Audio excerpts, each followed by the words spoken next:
I understand that there's a lot of anti-Israel feeling in Ireland. I also understand that back in the early 30s, when some of the Jews were lucky enough to escape Germany, they came to Ireland and they were accepted with open arms. As a matter of fact, one of the mayors was a Jewish person. So what happened from then to now? It's a combination of a lot of things. It's obviously there was a lot of business done in the 60s, 70s, 80s, and into the 90s between the PLO and the IRA. There was a lot of, and Gaddafi was involved as well. There was guns and money and all sorts of things going on. Also, Irish people have a tendency, because we were occupied ourselves, we have a tendency to support the underdog. But unfortunately, we're very confused about who is the underdog.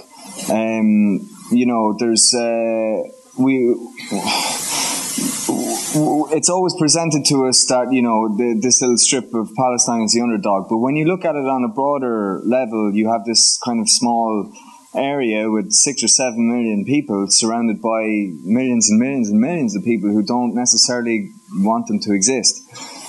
So we have this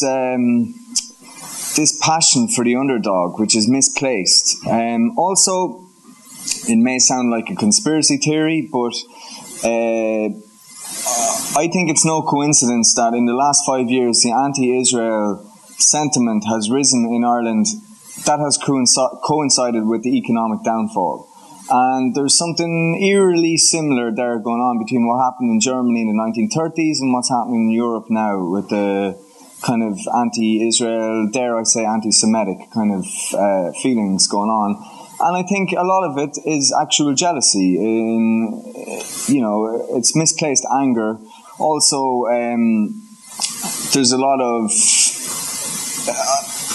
there's a lot of people in Ireland who, people my age or younger than my age, who grew up and they felt like they missed the fight. And, if they came from Republican backgrounds or whatever, they missed the fight. The fight was over by the time they were fighting age. So they still feel they need a fight. So for some reason, for a lot of reasons, they've adopted the Palestinian cause as their fight. If you go to Belfast, in the Catholic areas, you'll have Palestinian flags flying, and in the Protestant areas, you'll have Israeli flags flying. So it's really become ingrained as part of our national identity that if you're Irish, you're automatically pro-Palestine. But the thing that disappoints me is that just because you're pro-Palestine doesn't mean you have to be anti-Israel. There has to be a balance there somewhere. I hope that's answered your question. Robert? Yeah, thanks. You've anticipated a lot of my questions, actually, because I wanted to ask you how you heard during part of the movie, the British, the British, the British, the British. And I remember back in the 70s, PLO, IRA slogan. So it goes back a little bit longer than you were suggesting. And I was wondering how much the linking the Palestinian cause with the IRA in Ulster kind of contributed to the feelings in Ireland, and you went a long way to answering those questions. Yeah, but already. you see, the one thing that disappointed me greatly was to see IRA graffiti on the West Bank wall, and these Provo, written in Irish slogans that we all in Ireland recognise what they are. But then what disappointed me more was to get back to Ireland after my experiences in Israel and Palestine and see this graffiti on a wall in Cork that said Free Palestine, but Palestine was spelt wrong. And I'm going, hold on a second, lads. If you have do you know what I mean? If you have a cause, at least know how to spell your fucking cause.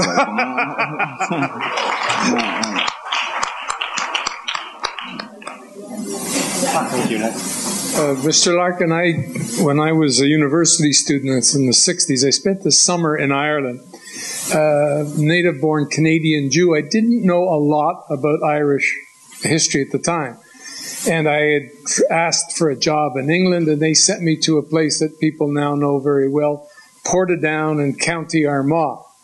And I learned Irish history very quickly. The hard way. The hard way. It was quite an education. Now, here in Canada, some of the people that are most virulently anti-Israel, and I'm thinking of a few MPs that I could name, happen to have English backgrounds. Now, this is a country of immigrants, so you can have all kinds of backgrounds. Go on and on about occupation, and you just touched on it. One of the things I came back with, other than trying to sing Galway Bay and so on, was that Ireland, or part of Ireland, has been occupied, without any excuse I know of, for 400 years. The talk of settlements in the West Bank, well, I met a lot of ex-Scottish peasants who were put into Ireland to control the Irish all those hundreds of years ago, now called Orangemen or Ulstermen or what have you. And also when they couldn't do the job, and I'm thinking of the parallel with Israel, that the military comes in. Well, I saw English soldiers all over Ireland. And I'm wondering, you know, why this parallel? Why there's talk in the UN about Israeli occupation and so on, why there's talk in Canada, but there is no talk of the 400-year occupation of part or all of Ireland by the English, with settlements that are still there, like Portadown, where I live, and backed by the British Army, which I saw with my own eyes. I think, firstly, it's 800 years of occupation. Oh, okay. But I think my generation, I hope, is past this. And this is another issue with this film, is that people always try and get on to me about, oh, you know, but, you know, in, you know, 67 and 48 and all this. I'm not interested in that. I'm interested in contemporary society. I'm interested in people need to get along with your neighbour. You need to, you know, and I would like to think that the majority of Irish people of my generation have no problem with what's going on, you know. I myself, I think we can't afford to get the North back. You know, it would cripple the country at the moment. So let the Brits keep it. You know, it's their problem. But you know, so yeah, I think contemporary society needs to kind of get past history and to, in some way, say, look, lads, we need to live beside each other. You know. For love. Nicky, thank you very much for making a thought-provoking film and for your courage in trying to represent both sides of a very compelling issue. First, I'd like to give a plug to Fred for the Free Thinking Society, and to mention as well that November 4th, on November 4th, as part of his annual festival, he and I are collaborating with B'nai B'rith on presenting in this room with B'nai B'rith 100th anniversary tribute to Raoul Wallenberg in conjunction with the Prime Minister's office, and Fred's going to show a film about Raoul Wallenberg, so come. Now, Nicky, back to your film. You touched on so many issues: the secular versus Orthodox issue, the black versus white in Israel, the Palestinian versus Israeli, and so on and so on and so on. There are dozens of other issues, and they're brilliant academicians and scientific centers of excellence and programs of exchange between Palestinians and Israeli, building education, water desalination exercises, brilliant journalists like Khaled Abu Tuame and other fabulous people. And yet, throughout your film, you had these repetitive sort of on and on and on scenes of things that went on at great length, or grayed out scenes. And I'm wondering if you could explain, as a filmmaker, what you were trying to achieve, and if you made a decision to leave out a lot of the other opportunities to explain some of the tremendous efforts by Palestinians and Israelis to work toward peaceful coexistence. Well, firstly, I would like to say, if you knew what you were signing up for, it's an experimental film. If you don't like it, that's your problem. But also, you know, I wanted to make the film uncomfortable for people. I wanted the whole experience to be overbearing, uncomfortable, and just the way it is in Israel. It's not comfortable. It's not, you know, it's not safe. It's not in the West Bank. it's annoying. The whole thing is annoying, and I try to annoy you, you know. And I think I did annoy you, and you know, you did that. A lot of people walked out, so I think I did my fucking job, you know. So, Thanks. Congratulations, you made an annoying movie. Really, I wanted to say that because watching that movie as a Zionist, I felt very uncomfortable, and I felt that other people felt uncomfortable. So you achieved that objective. What I'm trying to understand is what you yourself felt you realized while you were in Israel. What revelations came to you as you were making this movie? Because I didn't get a sense of that. I got a sense of that when I read your articles. I didn't get a sense of what realizations you came to when you were making this movie. It wasn't one thing, it wasn't another thing. It was a very long process, and the process didn't even end when I left the Middle East, because I then spent 8 months going back through interviews and, you know, trying to find that one little sentence that you'll use out of an hour of bullshit. And so it was there was several incidents along the way out there, but it was a gradual and slow process, and that's why I think it's very important for people who are, you know, anti-Israel to actually go to Israel and to spend 8 weeks. And, you know, I'm sorry if it made you feel uncomfortable, but again, that's your problem, you know. So. Yes, I'm a little bit amazed about people who complain about Israeli occupying Palestinian territories and discriminating against Palestinians. And on the other hand, I come from the Middle East. I'm a Christian, and the Muslims are killing us in Egypt, are killing us in Lebanon, are killing us in Iraq.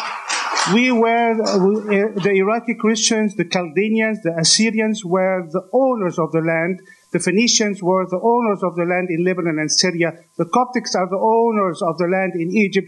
And the Arabs came and they put us out, and now they are complaining that Israel is putting them out. So where is the media? Where is the Western media? Why don't you talk about the discrimination from Muslims and Arabs against the original people in Egypt, Lebanon, Iraq, and Syria? Thank you.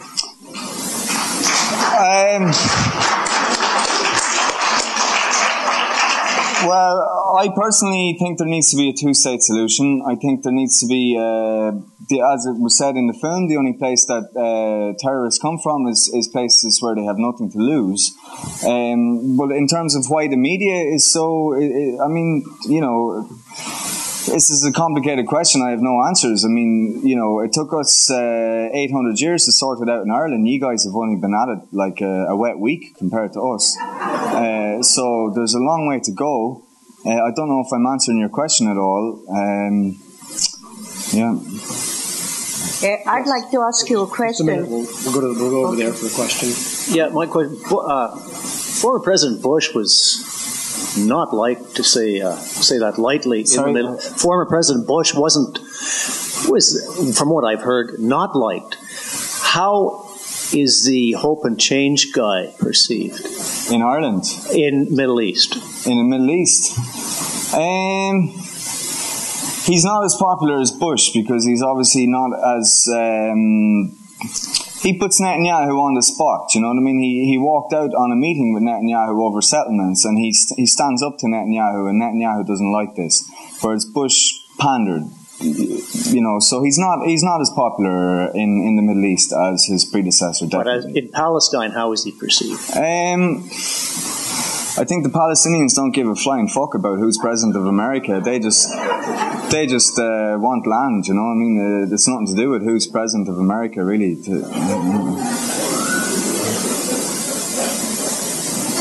Can I ask now, how did you select the people that you interviewed that spoke? What was the criteria that you had to select those people that you showed their views? The criteria was that they trust me enough to talk to me. We found it very difficult initially in Israel to get Israelis to talk to us because we were Irish. And because Ireland is rightly perceived as being the most anti-Israel country in Europe. So therefore, when a couple of Irish filmmakers arrive out to Israel with cameras and stuff, people don't want to talk to you, and I can understand that completely. then the opposite thing happens when you cross the wall and everybody's your best friend because you're Irish. Apparently we have this, connection. But the criteria was basically, I wanted to, I talked to everybody from Marxist Palestinians to ultra-Orthodox settlers, but I found that the most interesting comments came from people on the street, the regular Israeli, the regular Palestinian, people who didn't have, how would I say it, they didn't have a spiel, if you know what I mean. I don't know if that's an Irish term, but they didn't have if you talk to a politician, he has it like that, and he can answer all your questions. But the most insightful things come from talking to regular people on the street who are not politicians, who are not making rules, who are just trying to exist in this country, and somehow not only survive but thrive. Okay, then if this is the case, why do you show a Sudanese who crossed the border in order to make more money for his family as an example of anti-racial attitude in Israel? I mean, he's not even an Israeli. Wait a minute. He crosses the border. Do you know that there are 60,000 of them now, creating a tremendous problem? You make the percentage of 60,000 to 8 million people as compared to here in Canada, 30 million, and you see... Hold on a second. I find this very ridiculous that as a Jewish person you're giving out about refugees. Wait a minute. This is not the refugees. A lot of them come to Israel. Now get the facts right. And that was your problem. You didn't get the facts right. What facts? The facts of what's going on. You went and interviewed people that was supposed to be comfortable for you because they would show all kinds of controversial things without really studying the situation. Wait a minute. You listen to me very carefully. I listened. Because you're so important. I listened to you. I sat down and listened. I saw the movie, and it was not that it is irritating. I couldn't believe you take a Sudanese that come into Israel, that all Europe sends them back, the Americans send the Mexican back. They come there not as refugees. Let's get it straight. They come in order to get a better life for them. Because I'm sorry, let's get it straight. These people sleep on park benches every night. Do you call that a better life? Now wait a minute. A better life is sleeping on a park bench as opposed to getting shot. That's a better life. In thousands, 60,000 of them are in Israel right now, creating a tremendous of rape and problem. No, I don't accept that. So at all. You don't. Have you been in Israel recently? It just happened. Answer my question. Have you been in Israel recently? I had been in Israel. Have you been Wait a minute. I've been in Israel the last year 5 times. Have you talked to any of these people? I live in Israel. Have you talked to these people? Of course I do. And they told you how they were going around raping people? You know what? Yes, there was a rape case. Oh, of course there was a fucking rape case. But did these people go around talking to you about how I'm going around raping Jews? I don't think so. There is a big difference between people coming for... There's a big difference between people coming as refugees or coming in order to get that they didn't get the high percentage of life because there's no economic to accept them. Do you count sleeping on a park bench as a high percentage of life? You have the right to show this movie. I have the right to answer you. Yeah, you do. I have the full right to answer you. Yeah. And what you have done, you took people from the streets without really getting the right. No, besides the point, I can't imagine that Israelis will not speak to you because you are an Irish. I want to tell you that during the War of Independence, the Irish and the Israelis were very much together. I would never believe that Israelis would not speak to an Irish. Well, then obviously you're completely out of step with everybody else in here because everybody else in here knows that Ireland is the most anti-Israel country in Europe. That doesn't mean that Israelis will not speak to an Irish. You claim that you went to Israel. Yes, and I stand by that claim that they would not talk to me until I had a third connection. Maybe because I can't believe it. Well, that's your problem. This is not an open... Yeah.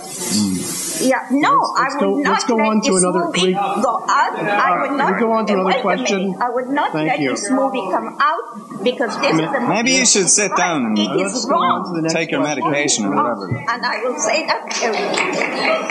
Let me say something. I just want to say something. The issue of refugees from South Sudan and Sudan into Israel is a contentious issue.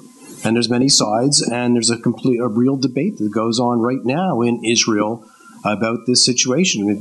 There's a lot of uneasy answers and questions that are being asked and answered, and this is part of the debate. Who's next? Go for it. Yeah, thanks for coming. It was very interesting. I guess I have two questions. I had one, but now I have a second after listening to that. Was this an academic film? How do you count academic? What's your credentials for an academic film? Just asking yourself in your own opinion. I don't understand your question. As in, okay, I was an that's academic cool. film. I understand. That's a good answer. But then my second question is, with the Haredim that are going to now be required in the future, it appears to be over, to go into the army. Are you going to... Sorry, say that again? Haredis, or ultra-Orthodox Jews, are going to have to go into the army now. Is that going to be accounted into the film? Obviously not, because the film is shot this time 12 months ago, so it was contemporary then. It's unfortunately you can't edit a film in 24 hours, so it is what it is. I mean, South Sudan wasn't created when this film was shot, and now it is. So many things have happened since this film was shot, and this is a snapshot of what was going on for that 8 weeks in Israel and Palestine. Right. That's why I wanted to point out. Thank you. Okay. Being British, I'd like to assure people that my best friends tend to be Jewish and all the rest are Irish. How was the beer? How was the what? The beer you went for. The beer? Oh, it was good. Yeah. It's good. I think I need another one after that, though. I just want to ask a question about the fact that it's a contemporary film and you had so little information or so little about the points of view of women aside from two people. Sorry, could you repeat that again? The points of view from the women, and it was a very male-dominated film, and I wondered if you could comment on that. It was actually a concern of mine. I was going around like a raving lunatic saying we need more women, because all we had was fellas.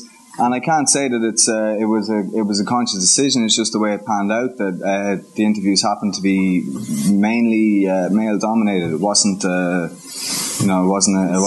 a contemporary film, it just seemed a little strange to have it so. Well, I would challenge you to go out to Israel and try and do the same thing. You know what I mean? Well, fair enough, but yeah. Maybe you could have brought a woman along with Maybe you. I could, yeah.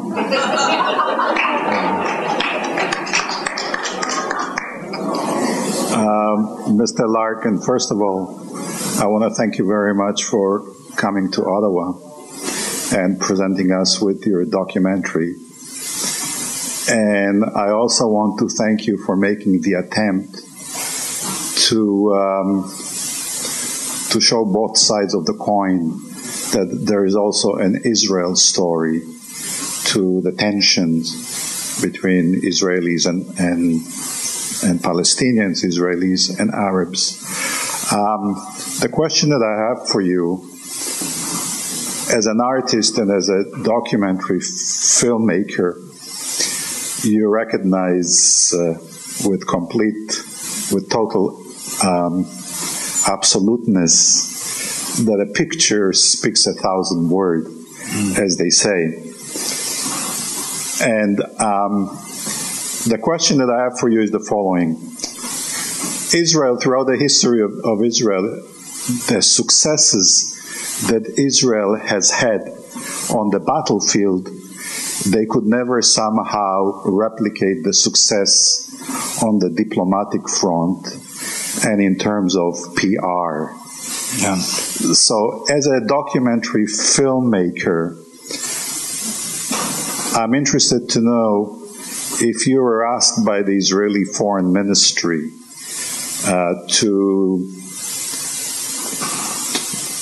to write on the to present advice for improved PR for Israel. The one thing I would say about Israel is that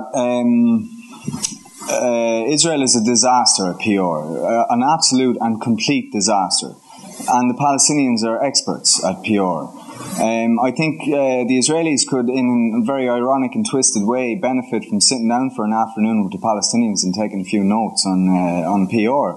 Because if you walk into any high street fashion, top shop, H&M in Dublin or London, you can buy a Kifia PLO scarf as an item of fashion. Now, I think that's a genius stroke of PR on behalf of the Palestinians, that this has now become an item of fashion. So you get on the tram in London or in Dublin and you see all these 14, 15-year-old kids wearing these PLO scarves.